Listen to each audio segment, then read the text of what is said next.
a DNA typing profile, what you're doing is you're looking at the genetic material in terms of the alleles and so forth, and based on what you see in the profile, you're running it through some type of statistical calculation to determine how likely it is that it's showing up in the population. Is that correct? Correct. Okay. In terms of the DNA typing profile on the windshield wiper control knob, the information that had been provided to you was that that was a mixed profile, correct? That's correct. And the mixed profile was consistent with originating from 2 contributors. Is that correct? That's correct. And Nicole Pietz and Martin David Pietz were included as possible contributors to those mixed profiles. Is that correct? That is correct. And you and or James Curry were able to reach that conclusion based on comparing the DNA typing profile from the windshield wiper knob with known profile samples from Nicole and Martin Pietz. Is that correct? It is correct. James Curry is the one that did that analysis. Okay. And when you put the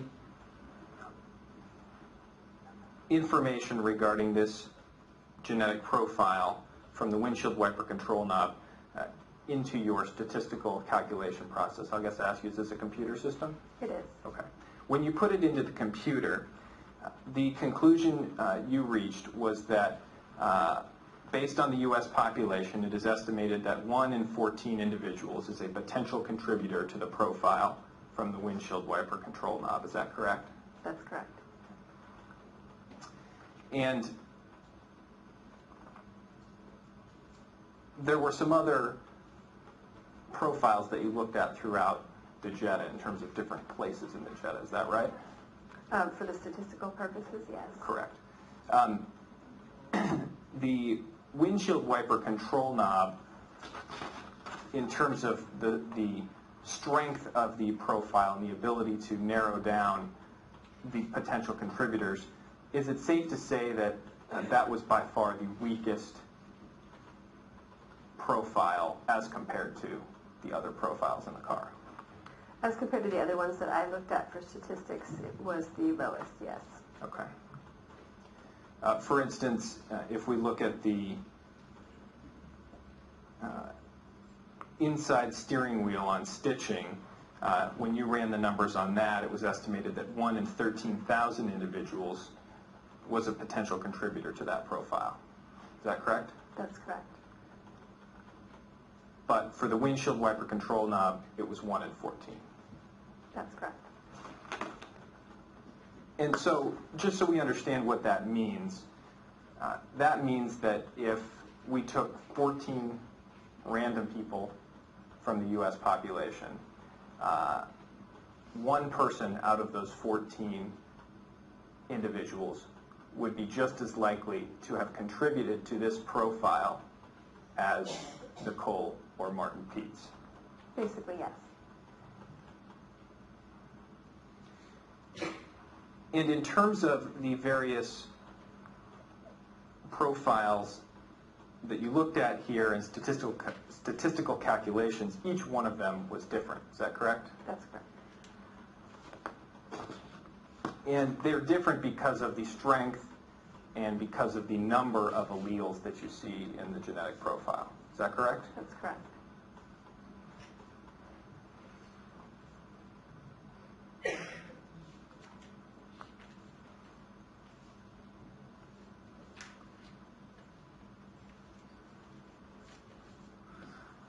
One of the reasons that a genetic profile can be weaker and produce a weaker profile is due to the degradation of genetic material. Is that correct? That is correct. And degradation means that over time the profile degrades or loses its ability to be recognized. Is that correct? That's correct.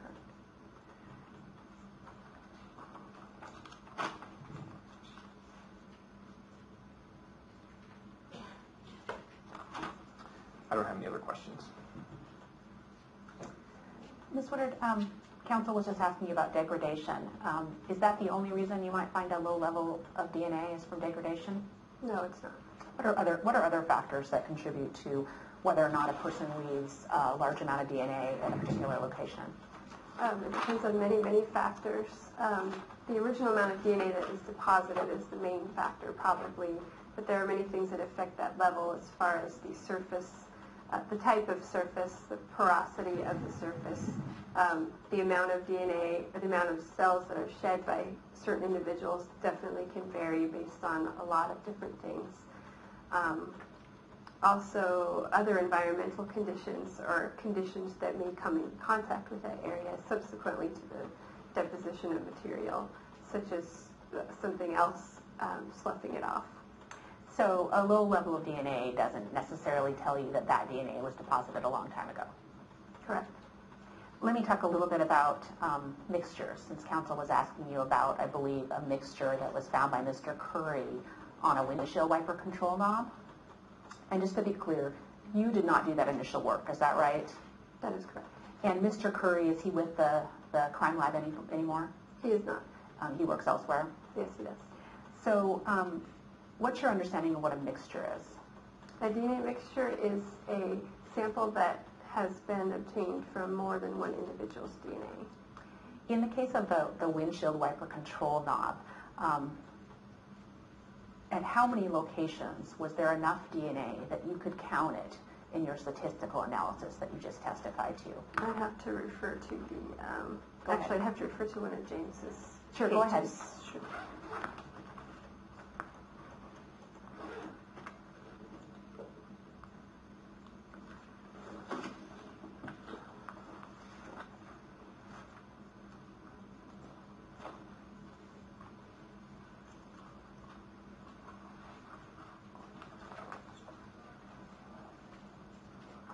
Okay, and what was the exact question again? Yeah, well, first we're just talking about the windshield wiper control knob results. At how many locations was there enough DNA that it reached a threshold whereby you could count it in your statistical analysis that you just testified about? I was able to use 4 of the DNA markers for the statistical analysis. And how many possible locations with the kit that was used would there have been to find DNA? 9 locations. Okay. And does that include the location that lets one know whether it's male or female? I excluded that. So at 4 locations out of those 9, there was enough DNA that you could count it in your statistics? Yes. Okay. If there had been higher levels of DNA at the other 5 locations, presumably would the numbers have been better statistics in terms of higher than 1 out of 14? Yes. Let me ask you another question. At the other locations where the DNA wasn't high enough to be counted in the statistical analysis, was there still DNA present? Yes, there was. And was that DNA at those locations, the other 5, consistent with Nicole Pietz and David Pietz? Yes, they were. So at all the locations, it was consistent with Nicole Pietz and David Pietz? Yes. And one last question, because it's a mixture, and you're talking about 2 different people contributing, are you always going to end up with lower statistical numbers? Rather than 1 out of a billion, you're going to get something much lower than that when you have a mixture? Yes, in general, the more DNA peaks that are present, the lower the statistical strength. And was there evidence of anybody else present at any of the locations? No, there was not. And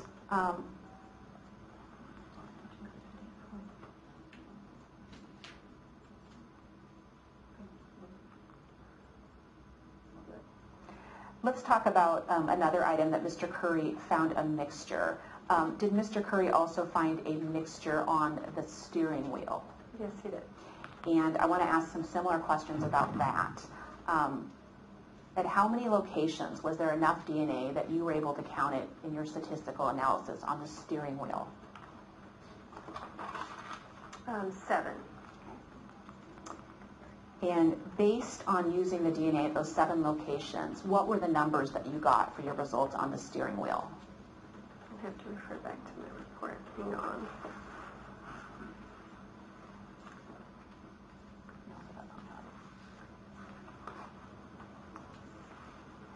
For the steering wheel conclusion, the statistic was, based on the U.S. population, it is estimated that 1 in 920 individuals is a potential contributor to the profile from the steering wheel. So at those 7 locations, which have a combination of 2 individuals, 1 out of 920 people might have that same DNA at those locations. That's correct. And in addition to the locations that had a high enough level of DNA for you to count toward your statistics, was there DNA found at the other locations as well? Yes, there was. So how many additional locations would that be then? 2 additional locations. And were all of those locations, the ones that did not reach threshold and the ones that did, consistent with Nicole and David Pietz? Yes, they were. And was there evidence of any other individual? No, there was not. And am I correct, did Mr. Curry also find a mixture on what was described as the inside steering wheel stitching? Yes, he did. And is that something that you also did a statistical analysis on? Yes.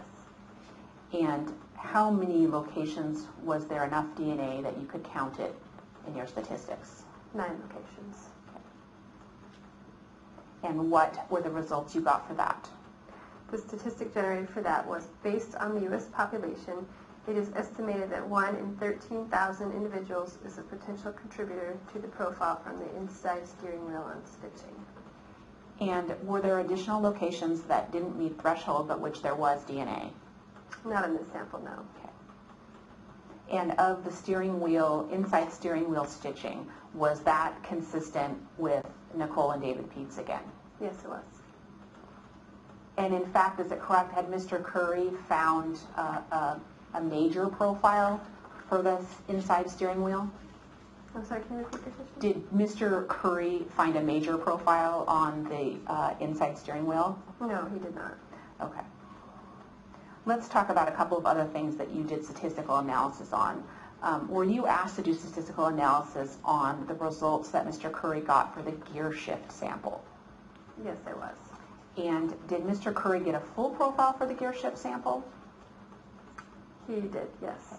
And did he find that that was a match to a reference sample? Yes, he did. And what was the reference sample it matched? It matched to the reference sample obtained from Martin David Pietz. And did you apply statistics to that? I did. And what were the statistics that you got for that? The statistic for that was the estimated probability of selecting an unrelated individual at random from the U.S. population with a matching profile to the gear shift sample is 1 in 11 million. And did Mr. Curry also obtain a full profile from the underside of the gear shift handle? Yes, he did. And were you asked to do a statistical analysis on that? Yes. And what were the results you got for that? The results were the estimated probability of selecting an unrelated individual at random from the U.S. population with a matching profile to the underside of gear shift handle sample is 1 in 220 billion. And on that sample, did Mr. Curry find a match to a reference sample? Yes, he did. And what was that match to? It matched the reference sample from Martin David Pietz. I don't have anything else for you right now, thank you.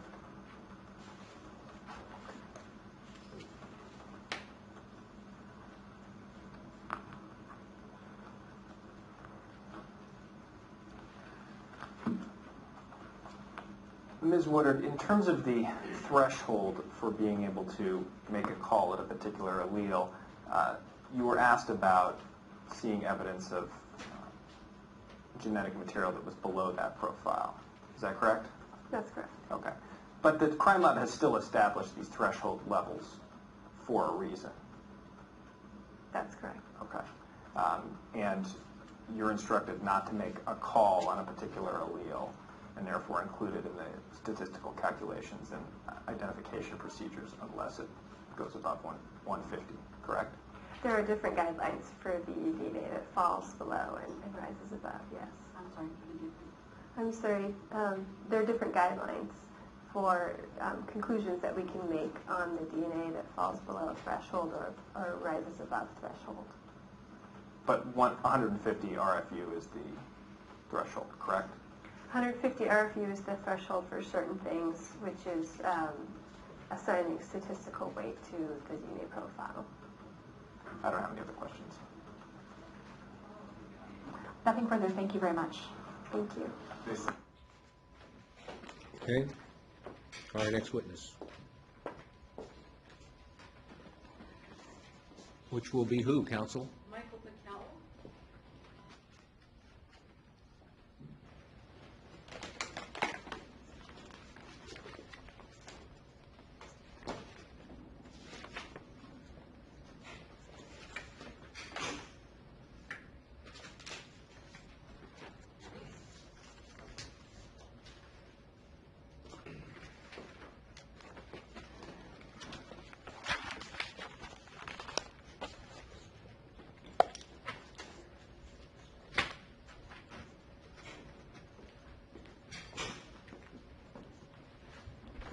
Raise your right hand, please. Do you swear or affirm your testimony in this matter will be the truth, the whole truth, and nothing but the truth? Be seated. Spell your last name, please. Michael Pickel, P-I-C-K-E-L. And what area do you live in? Seattle, North Seattle. Okay. You a little nervous? No. What's your occupation? I work at LaConner Maritime as a marine mechanic. And how long have you done that? 1 year with them. What did you do before you did that? I was an independent marine contractor. Okay. And have you done work on apartments, condos, that type of thing? Yes. How long did you do that? 6 years with Mosaic. With Mosaic? Yes. What kind of company is that? We did rehab of apartments to condos. Okay. So the company would switch them over so they could be sold as condos? Correct. And then once they had been sold as condos, did the company stick around to make sure things were working properly? Is that Yes. how it worked? Okay.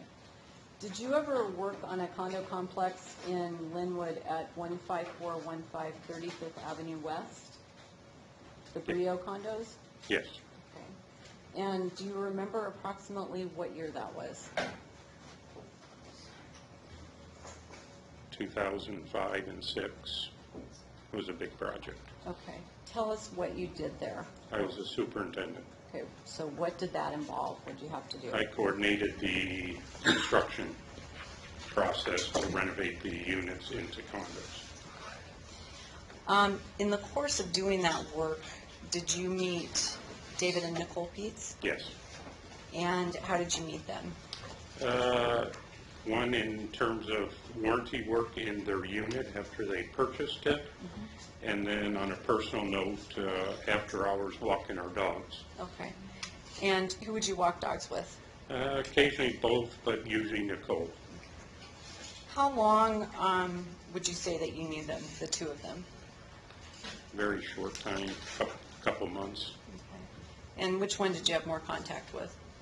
probably Nicole. Did you do work on their condo unit itself? Inside? Yes. Okay. And is that something that you did for a lot of the units in that complex? I took care of a lot of the warranty work. Okay. Now, did you have a dog also? Yes. So when you walked dogs with Nicole, you brought both your dogs together? Correct.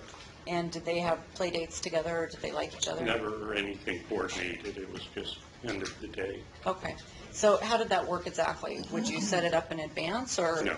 Okay. So can you tell us how that came to be, that you would be? Just mine was a newborn puppy. Our office was in site or on site in a garage usually, so we were very visible. We were out. There was lots of workers around, and usually when people would come home from work and let their dogs out and take a walk, that's, you meet the owners. Okay. Do you remember what kind of dog they had? It was a larger Reddit, I believe, Boomer. Oh, Boomer. Boomer was his name? I think so. Okay, but a bigger dog. Yeah, it was a bigger dog. Did you ever have to go into their condo after they had moved in to do work? Yes. And what sort of work did you have to do? Some miscellaneous warranty work. Specifically, I think I had some hot water repairs tank and helping them with some stereo installs and rules for installing wires under the floors and molding penetrations in the walls. Did you ever go into the unit when they weren't there? Yes. And how did you get access? We had a key in our lockbox. And they'd obviously given you permission to do that? Yes. How many times would you say that you were in the condo after they bought it? A couple. And when you went in to the condo, where was their dog typically kept? In the cage. Can you describe that a little bit? A larger cage, I think it was over in front of the sliding glass doors, usually.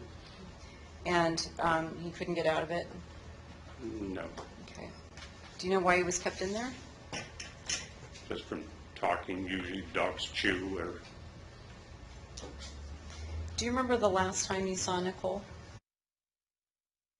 it was one of those evenings, either a Thursday or a Friday after work. Okay. Walking the dogs. Okay, and let's try to set the timing. I know you have a little difficulty remembering which actual day it was, Thursday or Friday. But in terms of compared to when she disappeared, about how long was it from that? 1 or 2 days Okay. maximum. So it was either the Thursday or the Friday before That's my recollection. you learned that she disappeared? Okay. And do you remember if you were walking your dog with her alone or with the defendant as well? I can't honestly recall on the last time.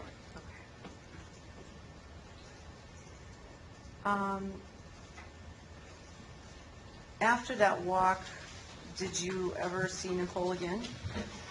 No, Did you ever go into their condominium again? my recollection is that Saturday we had scheduled to do work while they were at work. Okay.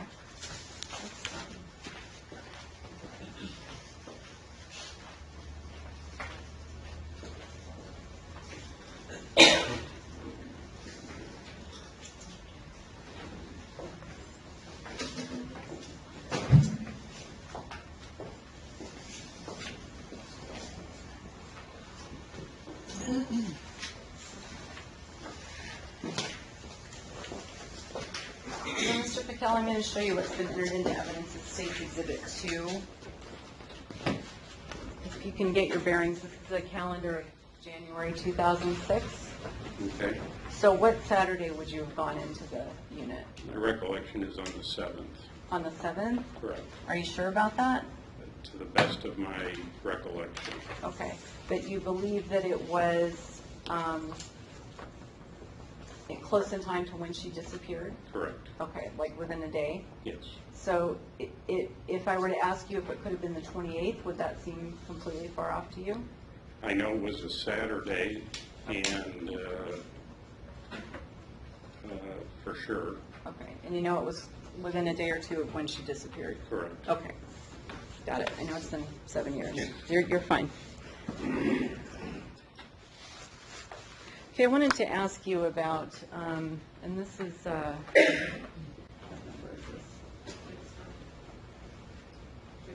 thank you. State's Exhibit 59 has been entered into evidence, and it's a series of photos that were taken inside their condominium. And I wanted to ask you about this photo, which is C, I believe. Now, you talked about doing a little bit of wiring work. Was that something that your company typically did for residents? No. Okay, how is it that you came to do that? I wasn't doing the wiring. We were guiding them on what's allowed inside the units in terms of penetrations, and we always try to help. I believe they were trying to run new speaker wires from that around the back of the sofa, which means we turn up we try to get them under the transition strips on the hardwood floors. Okay, so when you talk about the speakers, tell me where to point. By the white door, those speakers there, and then to the white closet door there's a transition strip to the entry, Okay, and that's the little white thing across the floor? a little bit farther over, right in front of the door, the other way, Okay, sorry. right there. Okay, that's a transition strip for wiring? Yeah, the hardwood floor went into an entry, either vinyl or tile. Okay. So a lot of times we could pop those up, give them spares, and hide wires underneath them. Okay. And then what was this smaller appearing box? I believe that's a subwoofer for a stereo system, Okay, and how about the box that's mounted like on a the wall? center speaker. And were there other speakers in the room as well? I believe there was two behind the gentleman sitting on the sofa, the rear speakers for a home theater system. Okay. And what kind of television was that? Just one of the new slim ones. Back then, they were relatively new. Okay. Did you ever hear the defendant and Nicole talking about that TV setup and the speakers? We had talked about it, just it was an exciting new purchase. Foundation, hearsay. I'm laying the foundation right now. It's not hearsay yet. Who did you hear talking about? Both Nicole and Dave, Were they both present when they were talking about it? yes. Okay. Can you tell us the tone of the discussion, the setup? Just tone of, as all new homeowners, it was an expensive item. Objection again, relevance, Your Honor. A moment ago, it was a different objection. This is not a relevance objection. Counsel, We've heard. I'll move on. All right. I think I'm Mrs. Okay. Let me ask you this, Mr. Piquel. Did you ever see them engaged in sort of a deep discussion about finances? Only once. Okay. Now, when you went over on Saturday, that Saturday morning, do you remember what time you went in? It would have been mid-morning. Okay. And was anybody home when you went? No. Did you notice anything unusual when you got inside? Only abnormally was the dog was out of its cage. So what did you do about that? They were friendly, or Boomer was friendly, and my recollection, I did have my dog with me. I believe I put them both back in the backyard in the little fenced-in area they had where I worked. Okay. So when you got in, but the dog was running free when you got in? Correct. Okay. When did you do your work then that day? Correct. And that was on the water heater? Correct. Okay. When did you next see the defendant? I believe I stopped on that Monday morning Okay. and knocked on the door to ask if they were satisfied with the work. Okay. So if we're just assuming for the sake of argument that it was the 28th that you went in, that Monday would have been the 30th? Correct. Okay. Do you remember what time you stopped by? Would have been in the morning again. And did anybody answer the door? Yes, Dave did. David Pietz did? Yes. And how was he dressed? He was still in basically sleeping apparel, sweats and a t-shirt type, And how did he appear to you? tired. Did he seem upset at all to you? Just very quiet. Tell us about that conversation. Did you ask him about the work that you've done? Yeah, I just said I was stopping to check in on the work. Is everything okay? And what was his response? So far, I really didn't recall. He answered the question, but then just moved on to ask if I had seen or heard from Nicole. Okay. And what did you tell him? No. Did he say anything more about her? I think it was just a brief comment that he hasn't been able to locate her in a couple days. Did he give you any more detail than that? No.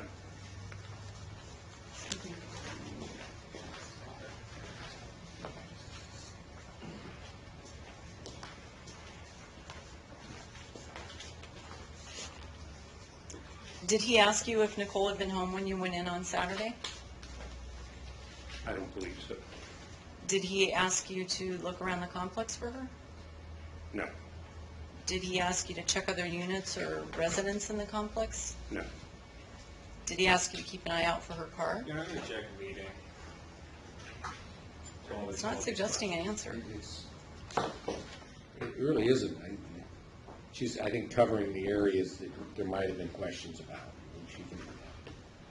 Did he ask you to keep an eye out for her car? No. Did he ask you to pass out flyers or put up posters? No. How long would you say that conversation lasted? Less than 30 seconds. After that, did you ever have any more contact with the defendant? No. I got this one. I have nothing else. Thank you.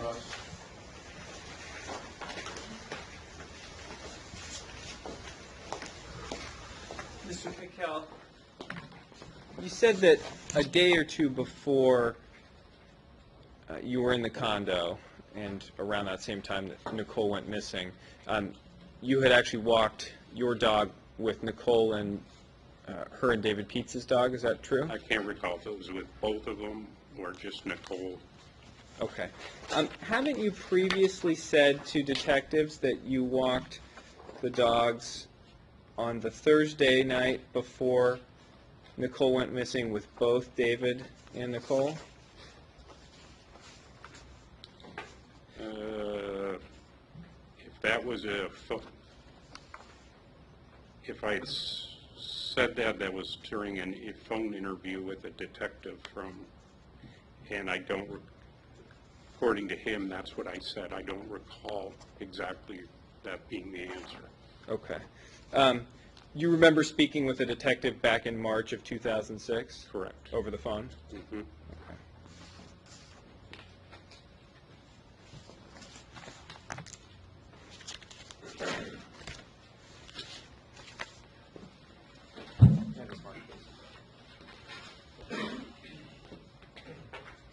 Defendant's Exhibit 111 is the one.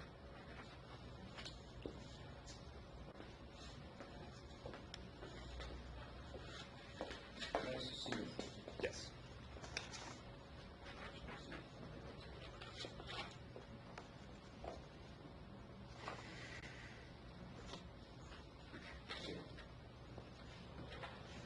Jeremy, may I approach the witness? You may. Mr. Pietz, I'm handing you what's been marked as Defendant's Exhibit 111.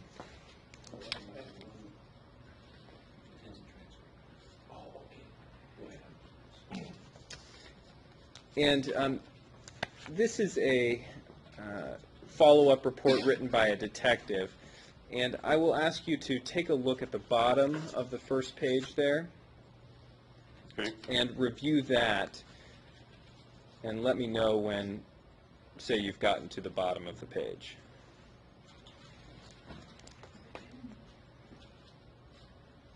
Okay.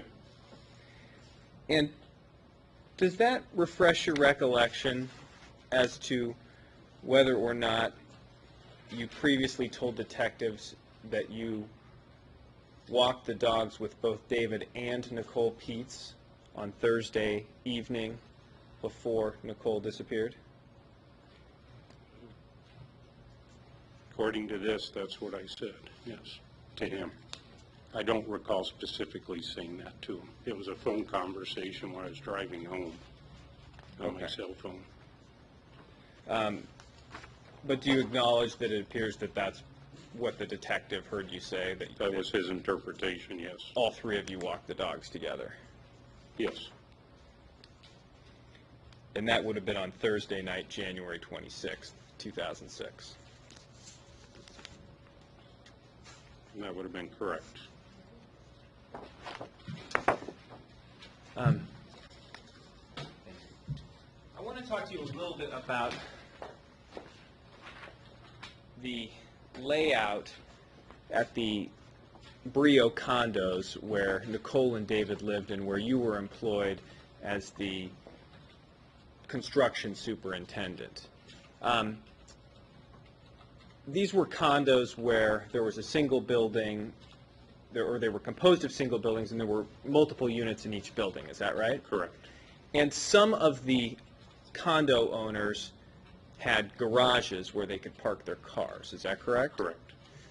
The garages, though, were not in the actual condo unit buildings, were they? They were separate. They were a separate garage that was out in kind of a common parking area. Yes, Some of the condo owners also had carports, which they could park their cars in as well. Is that correct? correct. Those also were not in the condo unit buildings themselves. They were out in a common parking lot, driveway type area. Correct. And are you familiar, or do you remember, whether David and Nicole Pietz had either a garage unit or a carport unit? My memory says they had a car garage, and I don't recall them having a carport unit. It was an outside parking, non-covered parking. And in terms of the places to park one's car, these were the only places to park in the common parking lot, is that right? The carports were numbered specific to units, from my memory. The uncovered all had assigned parking, yes.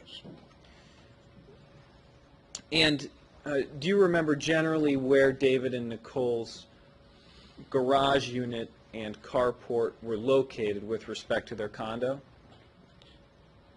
To the best of my memory, the garage facing their unit was to the right in the 6 or 7 unit garage, directly to the right of their complex. And so in order to get from their unit to either the garage or the carport, you would have to exit the condo unit, correct? Correct. And walk outside across either grass or driveway area to get to either one of those. Correct. And would you estimate that, say, the distance from the Pietz condo to either the garage or the carport was, say, at least 50 or 75 feet? Yes. Okay. How far do you think it was? It was no more, if it's the garage, I remember it was no more than 50 feet. Okay. The carport would have been further away than that? It could have been, yes. Okay. And the condo unit, well, I guess the parking lot area specifically is what I'm asking about. There were lights in the parking lot and driveway area, Correct. and those lights were operable at the time in February of 2006? Yes. That would be probably one of those important things to have if you're selling condos to new Yes, owners. but I'll qualify, during our renovation, we also did new lighting in the carports, new lighting in the parking areas. At a specific time where they always lit, I can't say that they were. We would have downtimes in lighting, or occasionally we did temporary lighting. But you don't have any reason to believe that they weren't No. working in January of 2006? Correct.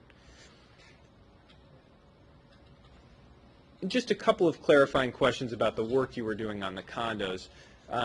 These were originally apartment buildings, is that correct? Yes. And so your company would come in and then do kind of a facelift on the condo? An extensive facelift. Okay. Yes. And that involved changing things out, such as putting like granite countertops in Correct. and stainless appliances, Correct. and then the units would be sold and transitioned to condos. Correct. And so you had been in the Pietz condo several times to do these various warranty work items. I don't think I was in there more than a couple of times. But you were familiar with generally how Oh, yes. things worked, Yes. or how things looked, I guess, Yes. is what I was asking. And when you went in there to work on Saturday, the 28th of January 2006, if we assume that that's the day, that's the kind of appointment that you would have set up ahead of time with Nicole and David? Yes, I recall meeting both of them in their unit, going over issues, and more extensively on what is allowed or not allowed in terms of owning a condo and modifications that you could do. When you were in the condo on January 28, 2006, the only thing that you said you noticed out of the ordinary was that the dog was out of the crate. Correct. You didn't notice anything else abnormal in the condo. And the dog was out of the crate, so you took your dog and you put him in the backyard and you let him play. Correct. It didn't turn out to be a big deal. Correct. I don't have any other questions. Julie, redirect. Just briefly. Mr. Pietz, how long did it take before the lighting was put back in place or before it was working again? The lighting in the outside areas? I can't recall. It took a while though? Yes. Okay. The carport areas were, how many feet would you say approximately from the front doors of the condos? So that unit, they were directly in front, so 15. 25, 20 feet from the front 15 or door. 20 feet? Yes. Okay. And was there landscaping between the apartment and the carport, low bushes? That specific time, we were probably right in the middle of putting new landscaping in. Okay. So would someone be able to back up their car into the carport area? Oh, yes. And be 15 feet from the apartment? Okay. Thank you. I don't have anything else.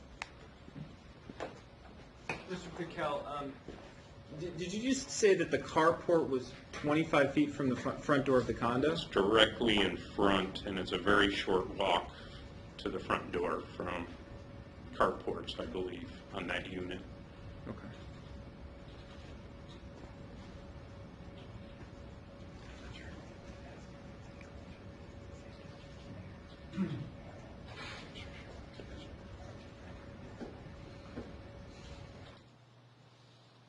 Would you say that they're, consider the distance between you and me, would you say it's further away than you and I are? Probably slightly farther, if my memory's right. I don't have any other questions, Your Honor. Nothing else. You may step down. State with Paul Michelle Waltz.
Raise your right hand.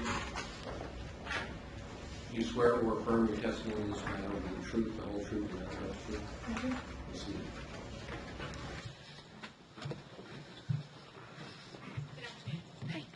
Can you make sure you keep your voice up? Can you state your first and last name and spell both for us? My first name is Michelle, M-I-C-H-E-L-L-E. Last name is Baltz, B-A-L-T-Z. And where do you currently live, Ms. Baltz? In Everett. And what do you currently do for a living? I manage a pain clinic. Did you at one point, a few years ago, work at Bally's Gym? I did. And what Bally's Gym did you work at? The one off of Evergreen Way in Everett. In Everett? Okay. Mm-hmm. When you worked at Bally's Gym, did you know David Pietz? I did. Did he also work there? Yes. What did you do at the gym? I was one of the personal trainers. And what was David Pietz's job at the time? He was our GM. Does that mean general manager? General manager, yeah. Did you know his wife, Nicole Pietz? I did. And how did you meet Nicole? Through the gym. Did she work there or did she just come there? No, she came in quite frequently. Why would she come in? She would come in to visit Dave, and then she would come in to work out. And Did you develop somewhat of a personal or social friendship or relationship with her? I did. How would you describe her in terms of personality? She was very, very kind, very empathetic. If you could learn to bottle energy, you would have made millions off of her. She ran circles around people all day without even breaking a sweat. Did you spend any time with her at places outside of the valleys? I did. Was that, just give an example, was it like lunch, dinner? We would do coffee. Sometimes there was a teriyaki place down the way that we would go get lunch occasionally. How do you recall Nicole dressing in terms of her general style? Most of the time when I saw her, she was, I guess, what I would consider kind of dressed down. She was usually either in comfortable sweats, yoga pants, shorts, tennis shoes, t-shirts. Usually had her hair up most of the time. Did you have occasions when you would be at Bally's and Nicole would be there to see Nicole and the defendant there together? Or interacting, I should say. Yes. Did you ever observe the defendant make comments to Nicole about physical things or things she was or wasn't doing right? He would make comments to her about like what she was eating or how much exercise she had done for the day. If she was going to run more or how much she'd ran for the day, those type of things. And when you say he would make comments, can you say what form they would come in?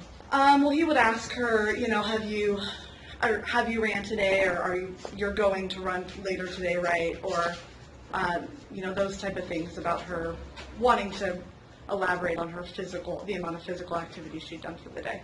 How would he phrase, what were the comments that you said talking about eating, I believe? What were those? He would just make comments about if she, wanted to eat something that maybe wasn't so healthy, he would make comments about, oh, do you think that's really a good idea? Kind of those little one-liners like that about her food choice.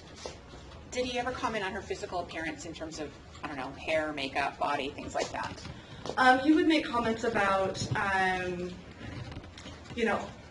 the biggest thing I remember is like with her hair, wanting, he would tell her that maybe she should dress, a little bit nicer or do something better with her hair.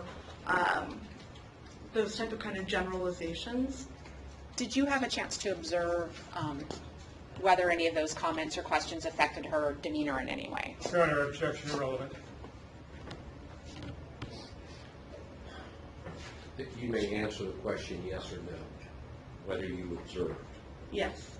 You did. And you may ask.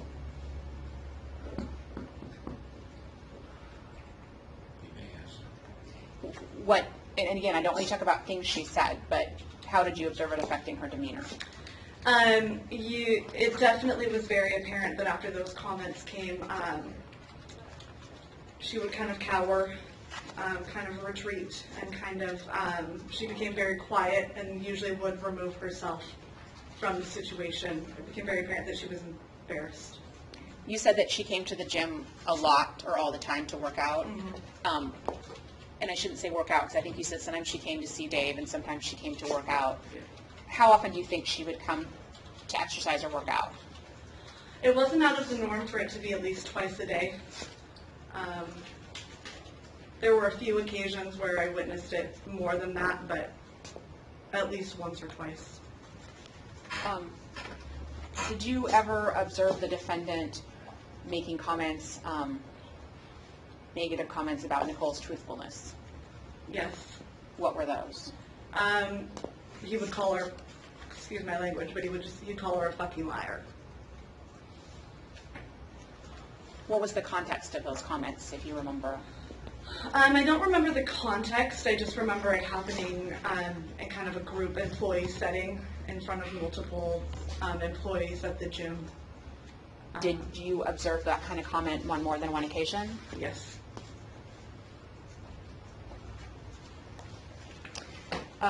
when you were working with the defendant at Bally's, did he ever talk around you or to you about wanting to get a promotion or a different job? Yes. And what comments would he make in that regard? He would comment on other positions within the Bally's organization that he wanted to be promoted to, or how, he thought that he could do this better at another club, or, wanting to get a promotion or get a pay raise. Do you or can you share any observations that gave you information on whether you believe the defendant had expensive tastes? Your Honor, objection irrelevant. That means you can't answer it. It does. What's the statement? It means you That's just my be quiet, and she asks the next question. Marvelous. Okay. Not your fault. Okay. Okay? Thank you. When the defendant would talk to you about wanting other jobs that you just talked about in terms of promotions and things like that, would he put it in the context of whether it was because he wanted more money or was it for other reasons? Both. And did he ever say specifically what he wanted more money for? Never gave a specific reason, just... As you just answered it. Thank You you. answer the question and you start going on with that's not. Okay.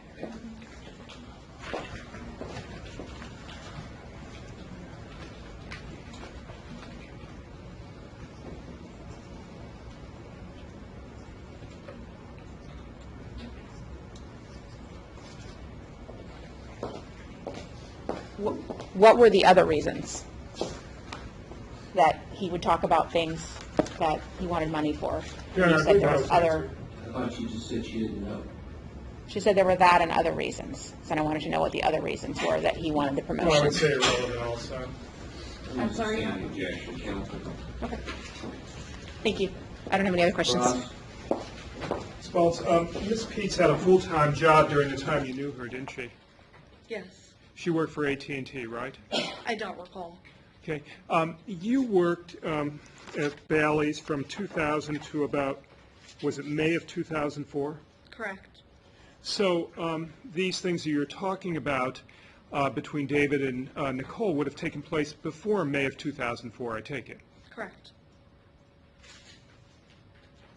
Now, in terms of David wanting a better job, could you say that about everybody that worked at Bailey's? They wanted a better job? Some of them, yes. Did you want a better job? I personally did not know. You were happy where you were? I was. But it's not uncommon that a lot of people want to try to move up the ladder or make more money or get more responsibility, right? Correct.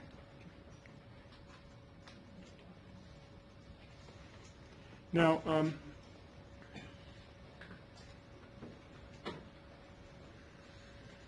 excuse me for 1 second.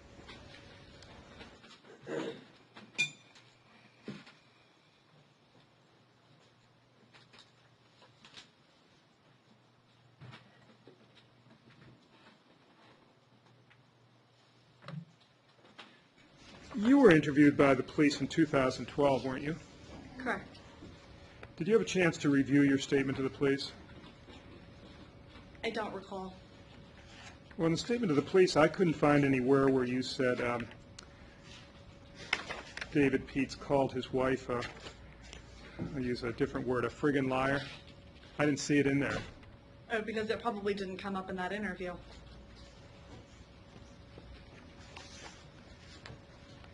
So you were good friends with his wife? Fairly. You guys would do stuff out of work together, go for coffee, things like that? Occasionally, yeah.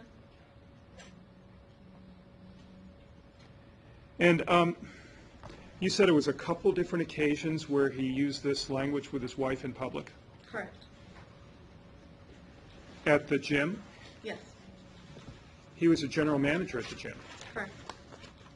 So you're saying he used this in front of you and other people who work there? Yes. And also in front of people that were working out? No, it was typically in our, what we called the fishbowl area, kind of our office area. Now, if I have it right,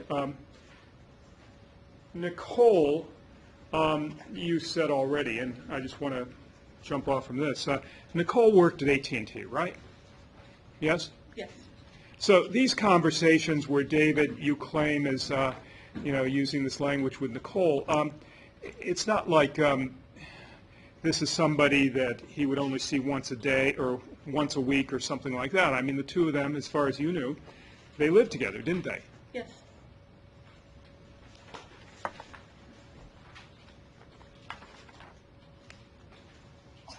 And you already told us you didn't know what this was about, why he said this. No, I don't recall the context, no.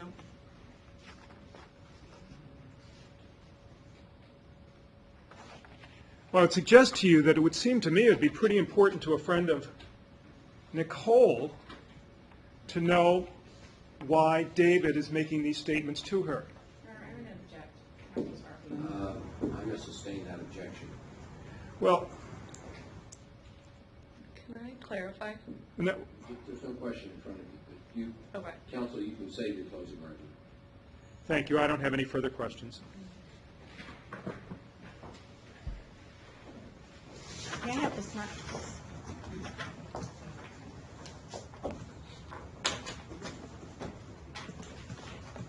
State's Exhibit 112.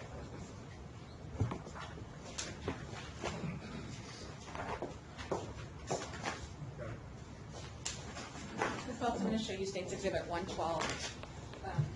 Take a moment to look at that. Do you recognize that as the statement you gave to police in this matter?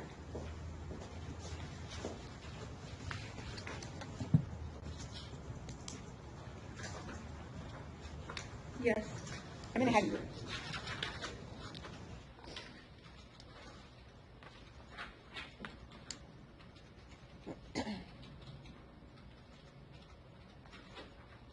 I'm going to ask you to turn to page 5, if you would, and the page numbers are on the bottom center there.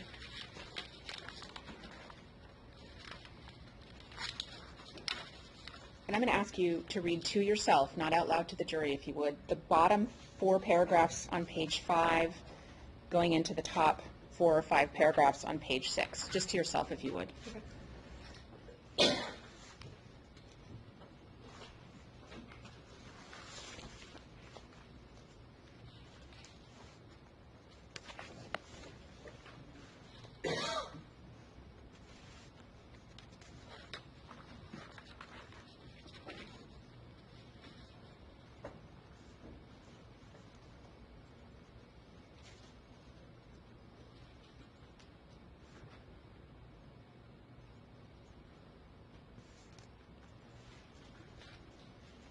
Okay.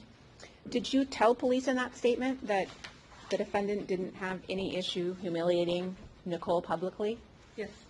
And did you tell police that you'd seen that on at least 5 or 6 occasions? Yes. Thank you, Ms. Baltz. I don't have any other questions. Did you also tell the police you couldn't hear what was being said during the times that he was talking with her loudly? Yes. I'm sorry, can you repeat that? Did you tell the police also you couldn't hear what was being said when he was talking loudly? Yes. Thank you. No further questions. You may step down, and it's the end of the day.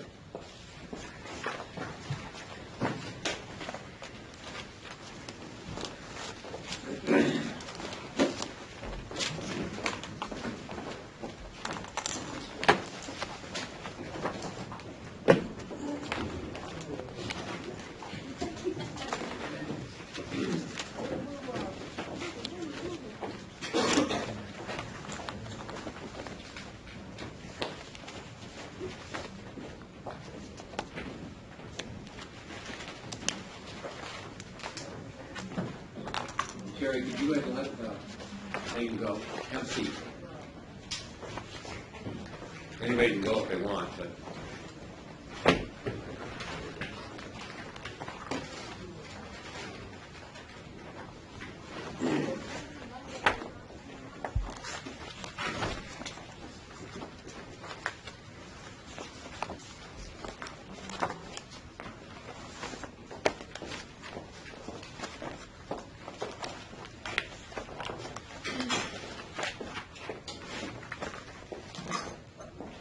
Counsel, with regard to the anticipated testimony of Ian Foster and Ashley Lyons, to the state tell me what you anticipate him saying with regard to statements by the defendant? One is not going to say anything with regard to statements by the defendant. So it's so you said testimony meant. That was my email. I had thought that someone was going to come in for one. Oh, okay, you're right, it is his email. Yeah, it's Ian Foster only, and he would testify to the following: that he worked at Chase Bank with the defendant, that he heard the defendant. He heard him say, put this in time, please. Hang on, I just want to grab my.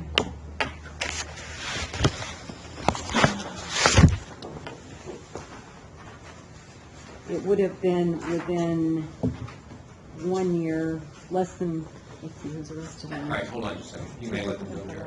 Right. When was the arrest? Okay.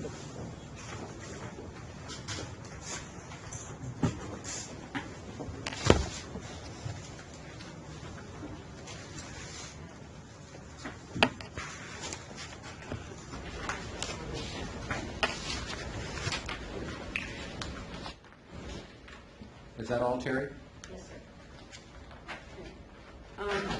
Mr. Foster worked with the defendant for 11 months before the defendant was arrested in March of 2012. So it was sometime in that 11-month period before that, presumably after he was hired. 11 months prior to March of 2000. Within those 11 months. Okay.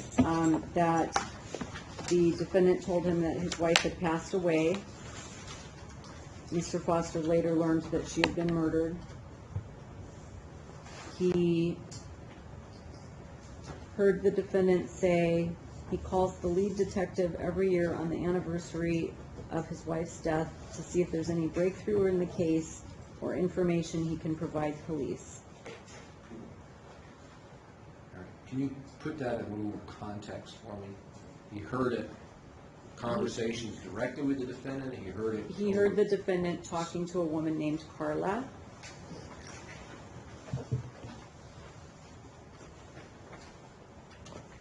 And because we've been trimming down so much of anything that might approach 404B, I frankly don't know what the statement leading up to it and afterwards were. I can find out, but I assume that the defendant was at some point talking to Carla about probably the anniversary of his wife's death, I would assume, so that would have been January of 2012 when this statement was made. And he was telling her that he calls the lead detective every year on the anniversary to check on the status of the investigation to see if there's been a breakthrough or if there's any information he can provide to help. And that's it. And then I presume that you would call whoever purports to be the lead detective, and the lead detective would say that's not true. That is correct. All right, thank you. We'll talk about it later. There's a couple other things that we could just... Oh, sure, go ahead. For the weekend. Oh, that's right, this is the end of this week. Well, in that case, sit back down. All right, I need a little heads up here. You sit down too. I'm not going to make anybody stand up when they don't have to. I've been fairly carefully going through the trial brief list of witnesses and taking off those who've already testified, which would get us through maybe more than half. All right, then let me suggest that there are a lot of the witnesses on this list who are going to remain on the list and never be heard from at trial. Correct. Can you give us a heads up, myself and defense counsel, as to which ones you anticipate not calling, and starting with Detective Tom Ditto? Because I'm going down the list. I didn't. Okay. No. Do you have the list in front of you? Well, we were No, just, we don't. You don't? Well, I'm catching you unawares then. can we 'cause- email it tonight or tomorrow morning, Your Honor? Well, Because no, we I want it don't- right okay. now. Come on. Okay, we're not calling Detective Ditto. All right. A lot of these witnesses were either impeachment potential or corroboration or whatever, Counsel, so I'm just looking at a list that Okay. tells me we've got a couple of more weeks of trial for the state. we do not. I don't think so. So Okay. I think the defense would like to know who's left, as would the court. Okay, and we'll be asking the defense for their witness All list. right. Sean, As well. Sergeant Stitch, No, Christina Bartlett. no. No, although possibly in rebuttal. Well, I'm not talking about rebuttal Okay. now. I'm trying to figure Okay. out, get Not in the get case through your in chief. case. James Belford. No, Ellie Broggy. no, See? Malcolm Chang. no, no. Robin Cleary. It's possible we might call I'll put a Detective Chang. question mark. Robin Cleary. Chang. Cleary. Yeah, right. Clary, no. Casey Johnson. Probably. Greg Martinez. No. I hear a no, or? He's on military leave, so no, unfortunately. No, okay. Jay Maloney. Maybe, Probably, yeah. yeah, Yes. Yes, Probably, yeah. him. Melissa Rogers. probably. Cynthia Sampson. No, David Wells. no, Susan Wilson. We haven't heard from her yet, have we? oh, possibly. Then a different Wilson. Yeah, Yeah, it's a possibly. We heard from Mary Wilson. Right, it's a different Wilson, it's possible. We haven't decided for sure. Peter Ty. No, William Schneck. yes, Dr. Brian Mazerum, I assume that's a yes, he'll be yes. he was he's the medical ME. examiner. Mm-hmm. Hariff did they work together on it? They did, but Dr. Hariff will not be testifying. Okay. He's gone now?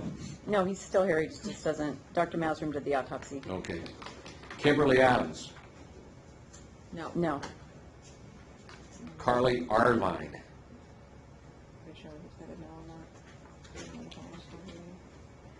oh, question mark. Who's that? Carly Arvine, A-R-V-I-N-E. Autumn Carlson. Question mark? Stephanie Carlson. No. No, Andrew Clark. no, Emily Clark. no, Sergio Colin. no, I'm going to guess Colin. Who would want to name Colin? Marilee Cornelius. no, No. Amber Cowart. Yes. See, we're making headway. Shannon Davis. no, Pizza DeMarada. Maybe. DeMarada. possible. Question mark.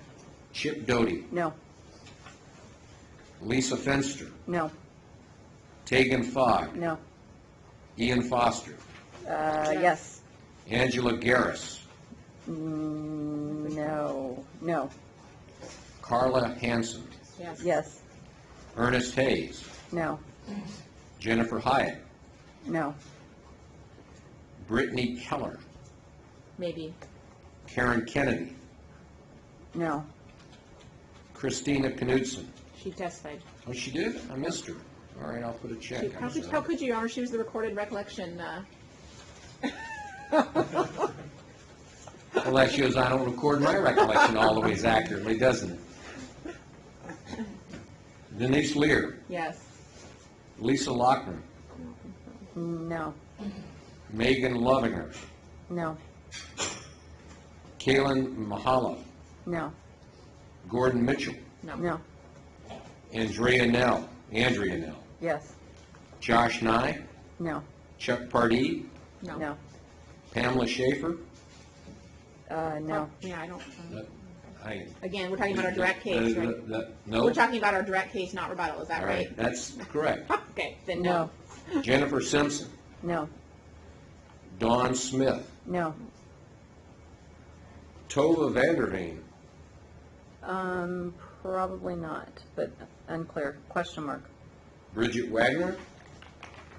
No, Barry Walden. no, Ashley Wines. yes, Elaine Vogt. Yeah, possibly. Can I have that, please? Elaine Vogt. Elaine Vogt, V-O-T-E.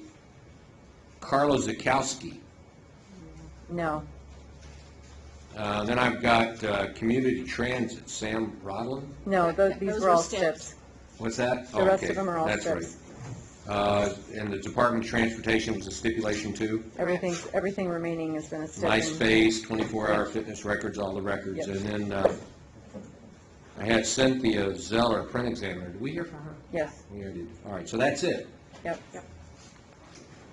So we were hoping to get defense's list, because we know they have since trial started endorsed Dr. Waymack. All right, counsel. Is there anybody else By that Monday, you you'll want? have your list of witnesses for them? Yes. Is there any way we could get it tomorrow? Well, I think we disclosed the witnesses that we were going to call. Well, then give it, then just reconfirm by tomorrow. We will do that. Okay, we would like them, because we don't know anybody other than what you told us before trial and Dr. Waymack. But you brought up names like Penelope Gunterman and Dr. Julian, none of whom have been endorsed, so. I'm sorry, I thought we mentioned Gunterman. I thought I said we'd call. All right, just do it by tomorrow. You haven't Give a endorsed written them. list by tomorrow. Yeah, actually, I guess with Gunterman, we didn't have our records yet, so we're going to look at it. We just got them today, and I had my secretary All right. scan them and send them to them.